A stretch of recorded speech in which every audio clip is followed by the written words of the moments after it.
जय जय श्री राधे। एक बार एक हंस और हंसनी हरिद्वार के सुरम्य वातावरण से भटकते हुए उजड़े वीरान और रेगिस्तान के इलाके में आ गए। हंसनी ने हंस को कहा कि ये किस उजड़े इलाके में आ गए हैं। यहाँ न तो जल है और न जंगल और ना ही ठंडी हवाएं। यहाँ तो हमारा जीना मुश्किल हो जाएगा।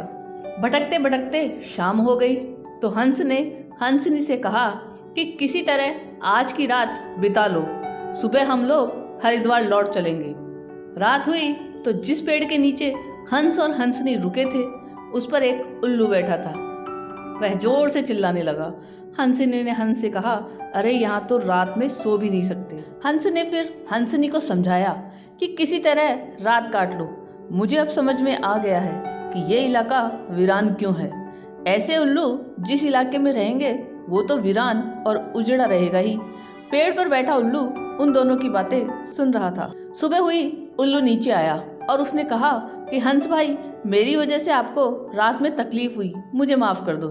हंस ने कहा, कोई बात नहीं भैया, आपका धन्यवाद। यह कहकर जैसे ही हंस अपनी हंसनी को लेकर आगे बढ़ा, पीछे से उल्लू चिल्लाया, अरे हंस, मेरी पत्नी को लेकर कहाँ जा रहे हो? हंस चौंका। उसने कहा, आपकी पत्नी?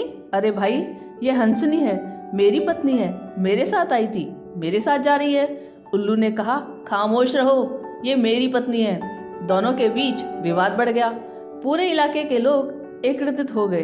कई गांवों की जनता बैठी, पंचायत बुलाई गई, पंच लोग भी आ गए। बोले, भाई किस बात का विवाद है? लोगों ने बताया कि उल्लू कह रहा है कि हंसनी उसकी पत्नी है और हंस कह रहा है कि हंसनी उसकी पत्नी है। लंबी बैठक और पंचायत के बाद पंच लोग किनारे हो गए और कहा कि भाई, बात तो यह सही है कि हंसनी हंस की ही पत्नी है, लेकिन ये हंस और हंसनी तो अभी थोड़ी देर में इस गांव से चले जाएंगे।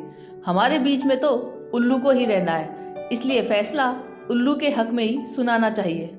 फिर पंचों ने अपना फैसला सुनाया और कहा कि सारे तथ्यों और सबूतों की जांच करने के बाद यह पंचायत इस नतीजे पर पहुंची है कि हंसनी उल्लू की ही पत्नी है और हंस को तत्काल गांव छोड़ने का हुक्म दिया जाता है।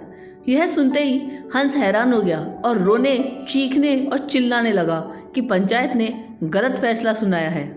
रोते चीखते जब वह आगे बढ़ने लगा तो उल्लू ने आवाज लगाई, ए मित्र हंस, रुको। हंस ने रोते हुए कहा कि भैया, अब क्या करोगे? पत्नी तो तुमने ले ही ली, अब जान भी लोगे?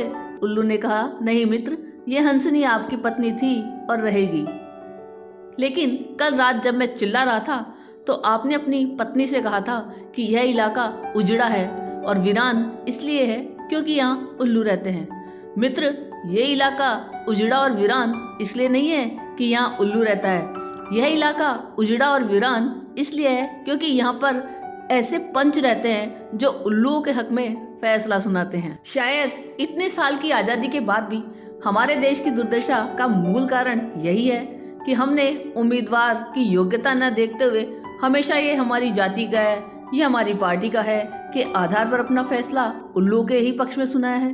देश की बदहाली और दुर्दशा के लिए कहीं ना कहीं हम भी जिम्मेदार हैं। यह कहानी आपको कैसी लगी या कमेंट करके जरूर बताना। चैनल पे नए हो तो सब्सक्राइब जरूर कीजिएगा और वीडियो को लाइक और शेयर कीजिएगा। धन्यवाद।